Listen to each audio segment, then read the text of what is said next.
আমি বিবাহ করতে চাই, এখন আমার স্ত্রীকে বুঝাবো কিভাবে? আচ্ছা আচ্ছা। চার ধুন করো করো, অসুবিধা নাই। হ্যাঁ, আল্লাহ সুবহানাহু ওয়া তাআলা তো মাসনা ওয়া সুলাসা ওয়া রুবা দুটা দিয়ে শুরু করেছেন, তাই না? স্ত্রীকে বোঝাবেন।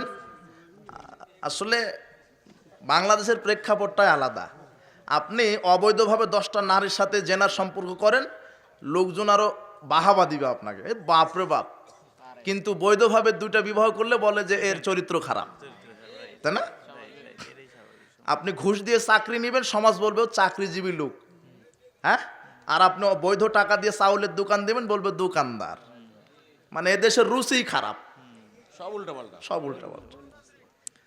তো আপনার যদি সামর্থ্য থাকে, ক্ষমতা থাকে, দৈহিক, শারীরিক, আর্থিক, বিবাহ করেন। এখানে স্ত্রীর অনুমতির কোনো প্রয়োজন নাই। মা বোনেরা তো এখন আমাকে গালি দিবে মনে হয়।